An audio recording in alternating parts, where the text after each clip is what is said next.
Maxwell 1. La estética de Dios. La física verdaderamente moderna empieza en 1864, con el artículo de James Clerk Maxwell, una teoría dinámica del campo electrodinámico.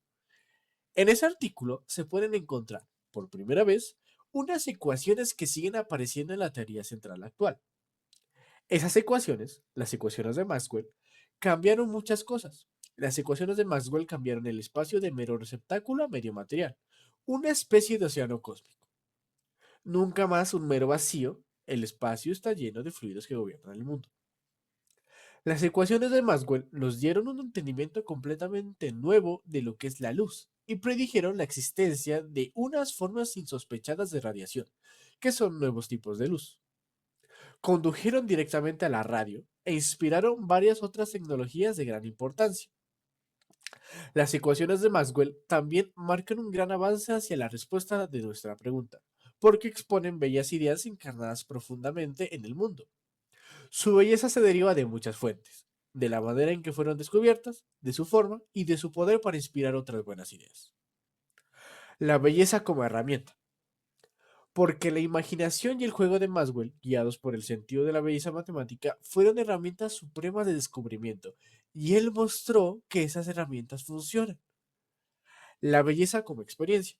Las ecuaciones de Maxwell pueden escribirse de manera pictórica, en términos de flujos. Cuando se presentan así, dibujan una especie de danza. Yo las visualizo así a menudo, como una danza de conceptos por el espacio y el tiempo, lo que es un placer. Incluso, a primera vista, las ecuaciones de Maxwell dan una impresión de belleza y equilibrio, como el impacto de las obras de arte más convencionales. Esa impresión es más fácil de experimentar que de explicar. De manera paradójica, hay una palabra para describir la belleza que no se puede describir con palabras. Inefable. Una vez que has experimentado la belleza inefable de las ecuaciones de Maxwell, te sentirías decepcionado si fueran erróneas. Como dijo Einstein en un contexto similar, cuando le preguntaron si su teoría de la relatividad se podría mostrar errónea. Entonces lo sentiría por el buen señor. Belleza y simetría. Un reconocimiento más profundo de las ecuaciones de Maxwell, adquirido en las décadas que siguieron a su descubrimiento, condujeron a una perspectiva complementaria e intelectualmente más precisa de su belleza. Son un sistema de ecuaciones muy simétrico, en un sentido matemático preciso de la palabra, como trataremos. Las lecciones extraídas de las ecuaciones de Maxwell, que las ecuaciones pueden exhibir simetría y que la naturaleza ama el uso de estas ecuaciones, nos guía a la teoría central y quizás más allá. Abramos nuestra mente a su espíritu. Los átomos y el vacío. La física de Newton dejó vacío el espacio, pero él no estaba satisfecho con ello.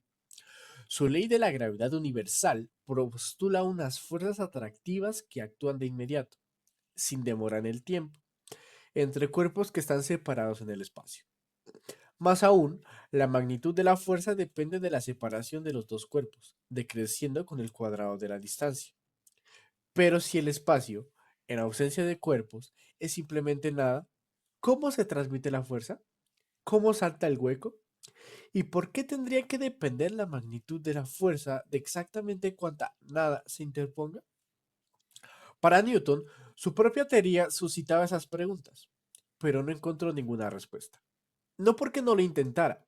Newton llenó muchas páginas de sus cuadernos privados con ideas alternativas de la gravedad, pero ninguna pudo competir con la ley de que él mismo, en su correspondencia privada, llamó un absurdo. Que un cuerpo pueda actuar sobre otro a distancia a través del vacío, sin la mediación de ninguna otra cosa, mediante la cual su acción y fuerza pueda transmitirse de uno a otro, es para mí un absurdo tan grande que, según creo, ningún hombre que tenga la facultad de pensar con competencia en asuntos filosóficos podría jamás caer en él. Newton también se vio arrastrado con recelos a usar el vacío en su trabajo sobre la luz. Sus partículas de luz se mueven en línea recta a través del espacio, en ausencia de material, más bien en el espíritu del atomismo antiguo. Según esa doctrina, y expresado poéticamente por Lucrecio, por convención hay dulzura, por convención amargura, por convención color, en realidad solo átomos y el vacío.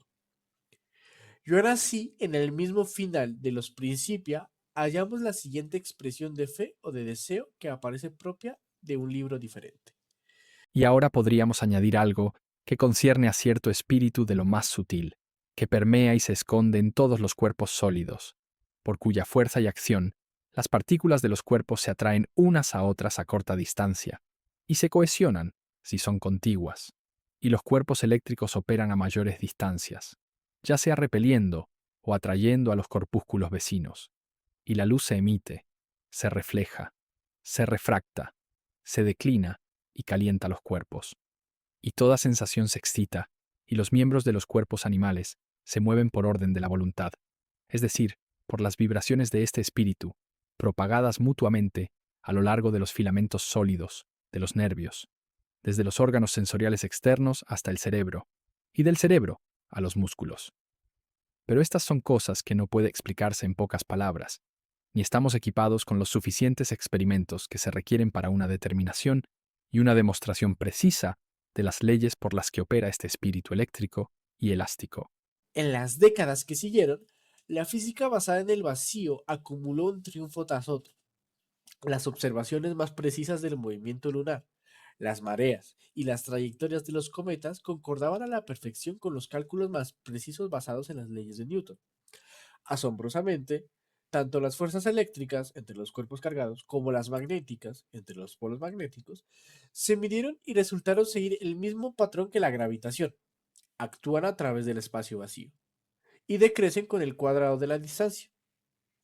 Así, la fuerza es 4 veces más débil al doble de la distancia, 9 veces más débil al triple de distancia, etc. Los seguidores de Newton abandonaron enseguida sus escrúpulos. Se volvieron más newtonianos de lo que nunca fue Newton. El horror al vacío del propio Newton fue rebajado al estatus de prejuicio filosófico o, en el fondo, teológico, e ignorado en un avergonzado silencio. La nueva ortodoxia pretendía describir todas las fuerzas de la física y a la larga de la química al estilo de la gravedad de Newton, como fuerzas que actúan a distancia, con una magnitud dependiente de la distancia. Los físicos matemáticos fraguaron unas herramientas matemáticas complejas para extraer consecuencias de ese tipo de leyes. Unas pocas leyes de fuerza más a la historia y la historia estaría completa.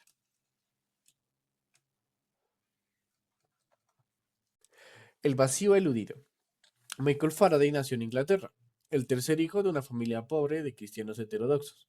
Su padre era herrero y él recibió una escasa educación formal. Durante los 7 años de la adolescencia que Faraday pasó como aprendiz de un encuadernador de Londres, se quedó fascinado por algunos libros que pasaron por sus manos, sobre todo por los que trataban de autosuperación y de ciencia. Al asistir a las conferencias públicas del popular químico Humphrey Davy, tomando unas notas muy meticulosas, Faraday atrajo la atención de Davy y consiguió un empleo como ayudante suyo. Pronto empezó a hacer descubrimientos por sí mismo, y el resto es historia. Faraday nunca llegó muy lejos con las matemáticas. Sabía algo de álgebra y un poco de trigonometría, nada más. Sin la preparación necesaria para captar las teorías matemáticas existentes, newtonianas, de la electricidad y el magnetismo, desarrolló sus propios conceptos e imágenes. He aquí la descripción que hizo Maxwell del resultado. Faraday vio, con el ojo de su mente, líneas de fuerza que atravesaban todo el espacio, allí donde los matemáticos veían centros de fuerza que atraían a distancia. Faraday vio un medio donde ellos no veían nada más que una distancia. Faraday buscó la sede de los fenómenos en unas acciones reales que ocurrían en el medio, mientras que ellos se conformaban con haberlo encontrado en el poder de la acción a distancia. El concepto clave aquí es el de líneas de fuerza. Su significado queda más claro en una imagen que en palabras. Véase la figura 20. Figura 20. Las líneas de fuerza de Faraday hechas visibles.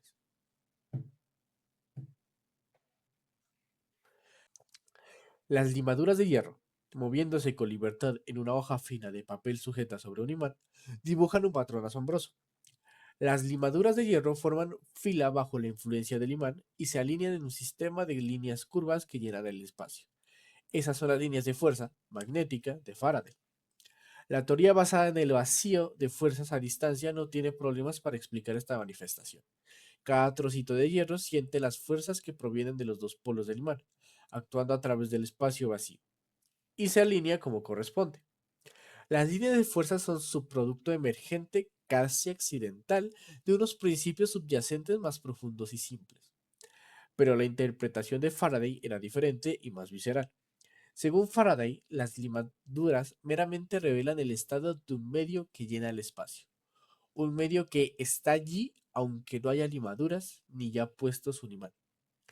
El imán agita ese medio, o ese fluido, como lo llamaremos siguiendo a Faraday y a Maxwell. Y las limaduras sienten el estado de excitación del fluido, mediante la presión de sus tirones y empujones. Podemos hacer analogías con el fluido más familiar, nuestra atmósfera, cerca de la superficie de la Tierra. La atmósfera nos rodea, llenando el espacio. Si la atmósfera está en movimiento, decimos que hace viento. Los vientos son invisibles en sí mismos, pero se revelan a través de las fuerzas que ejercen sobre los cuerpos más visibles y tangibles, como las veletas de viento, los pájaros y las nubes.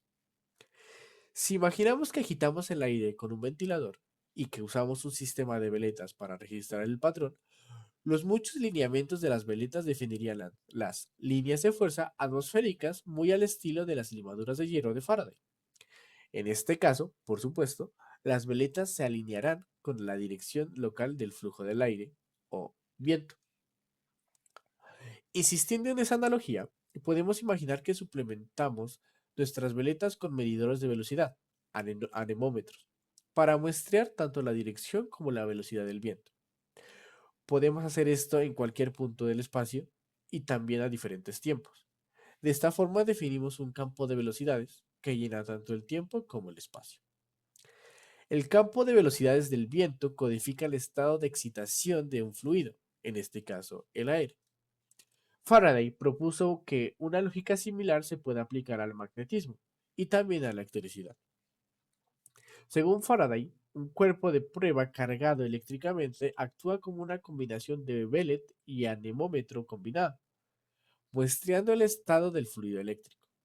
El cuerpo de prueba siente una fuerza debida al estado de excitación del fluido eléctrico, el viento eléctrico, por así decir, en un lugar y un tiempo concretos.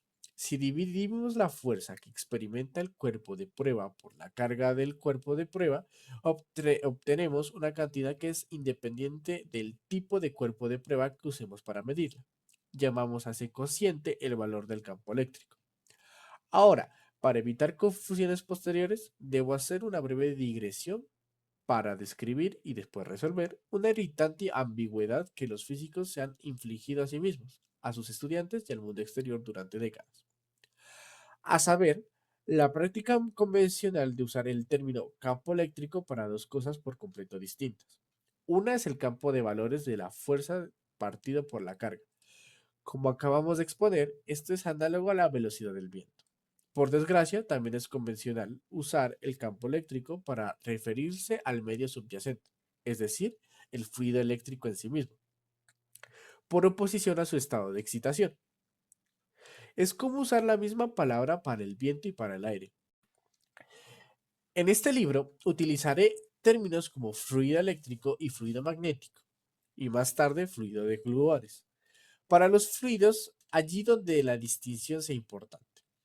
Esta decisión me llevará a utilizar algunas expresiones ligeramente inusuales, como teoría cuántica de fluidos, donde normalmente leerías teoría cuántica de campos. Creo que la mayor claridad compensa la excentricidad aparente. Fin de la digresión.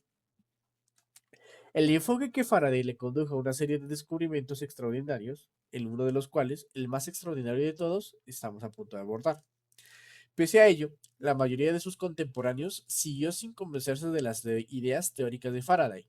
Antes de la mecánica celeste de Newton, el sistema más influyente había sido el de Descartes, que atribuían el movimiento de los planetas a la influencia de unos vórtices que llenaban el espacio y que arrastraban a los planetas con ellos. Newton había reemplazado esas vagas nociones por unas leyes simples y matemáticamente precisas del movimiento y la gravedad, que funcionaban espectacularmente bien. Los mismos principios básicos, acción a distancia, declive con el cuadrado de la distancia, estaban ofreciendo una buena explicación de las fuerzas eléctricas y magnéticas también. Combinar ese marco sólido, apoyado en cálculos concretos y mediciones cuantitativas por los sueños desacreditados de un visionario autodidacta, No parecía una estrategia científica muy sensata, pero Maxwell tenía una perspectiva distinta sobre las especulaciones de Faraday. En ¿para qué sirve eso? Describiré al propio Maxwell como una personalidad individual. Revelación completa, es mi físico favorito.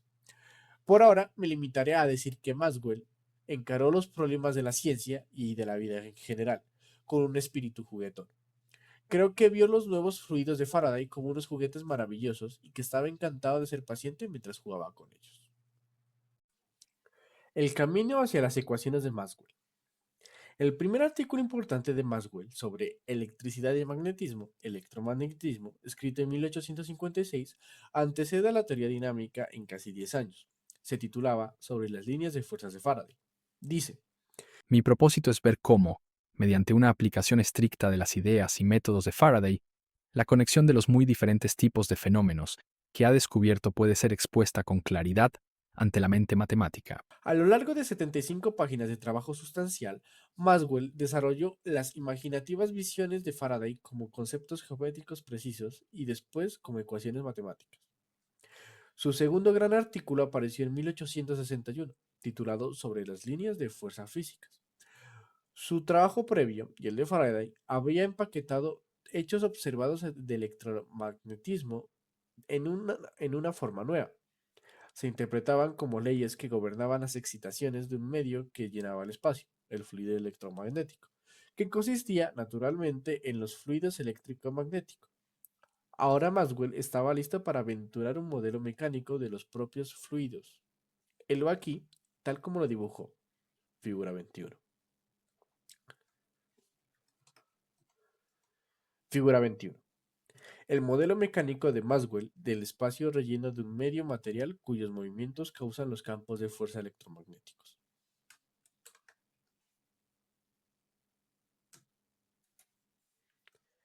El modelo de Maxwell incluye átomos de vórtices magnéticos, los hexágonos, lubricados por esferas conductoras de la electricidad. Los campos magnéticos describen la velocidad y dirección de las rotaciones de los vórtices magnéticos, y los campos eléctricos describen el campo de velocidad o viento asociado con el flujo de las esferas.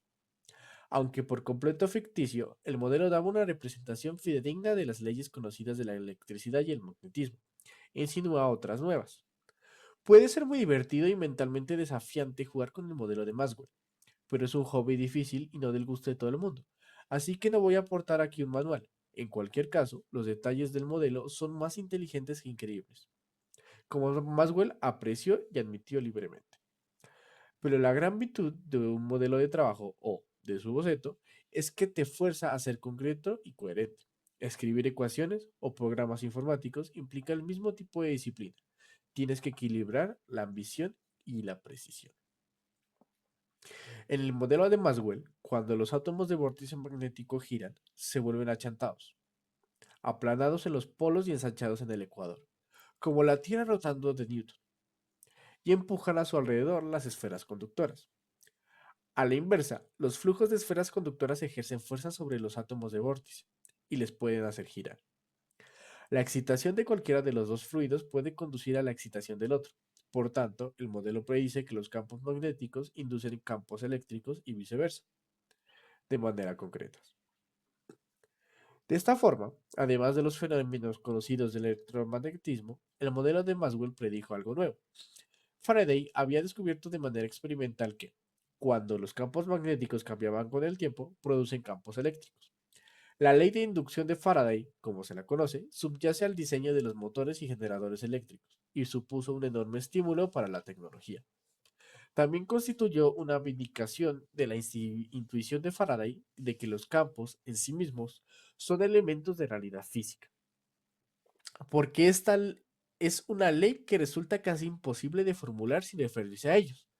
El modelo de Maxwell, construido para acomodar la ley de Faraday, reveló un efecto dual, con los papeles de los campos eléctrico y magnético invertidos.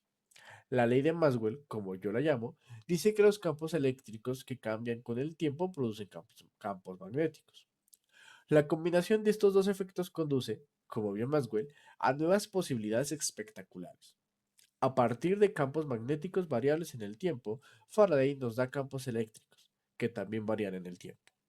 A partir de campos eléctricos variables en el tiempo, Maxwell nos da campos magnéticos que también varían en el tiempo. Y el ritmo sigue. Faraday, Maxwell.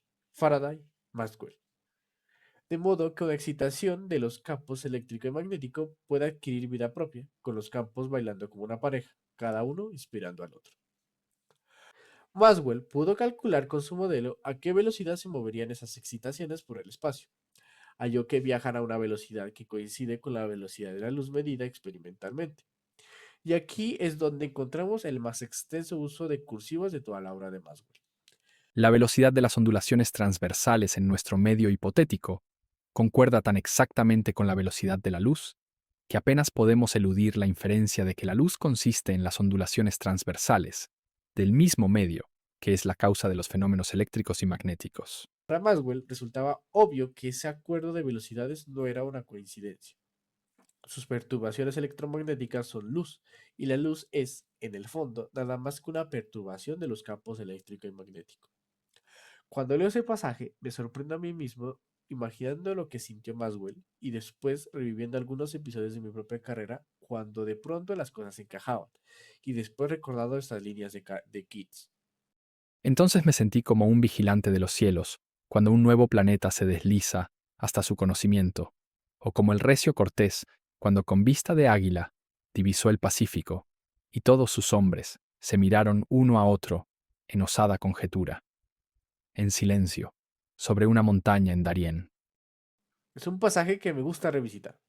La inferencia de Maxwell representaba, de ser correcta, una unificación fantástica del electromagnetismo y la óptica. Por encima de todo, aportaba una nueva visión deslumbrante de la propia luz. Reducía la luz al electromagnetismo, una reducción expansiva como ninguna otra. Pero la osada conjetura de Maxwell, mientras permanecía confundida en un modelo de cartón piedra, era como una chispa de oro en una fundición sucia, una promesa de belleza, pero incumplida, una osada conjetura. El siguiente paso sería retirar la escoria. Spider-Man. Antes de que pasemos a las propias ecuaciones de Maxwell, me gustaría compartir una fantasía que se me ocurrió mientras preparaba este capítulo. Imagina que surge una raza de arañas, tan inteligentes, que empiezan a componer una física arácnida. ¿Qué aspecto tendría? Las arañas no tienen mucha vista, así que no partirían del punto que nuestra percepción visual nos insinúa, un mundo de objetos inconexos libres de moverse en un receptáculo, el espacio. En vez de eso, el universo sensorial de las arañas está basado en el tacto. Más en concreto, las arañas detectan las vibraciones de los hilos de sus telarañas y a partir de esas vibraciones infieren la existencia de los objetos que las causan, en particular almuerzos potenciales. Para las arañas inteligentes, concebir las líneas de fuerza no requeriría un gran salto imaginativo. Las redes que conducen la fuerza y llenan el espacio son su modo de vida. Su mundo es un mundo de conexiones y vibraciones. Sabrían con las tripas, por así decir, que las fuerzas se transmiten por unos medios que llenan el espacio y viajan por ellos a una velocidad finita. Evitarían el vacío de manera instintiva. Todas serían Faradays e inventarían enseguida una World Wide Web. Figura 22.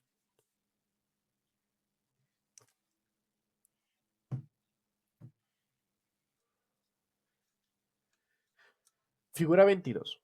Las arañas inteligentes tendrían una buena posición de salida para la teoría de campos. Compara esta construcción arácnida con las figuras 20 y 21.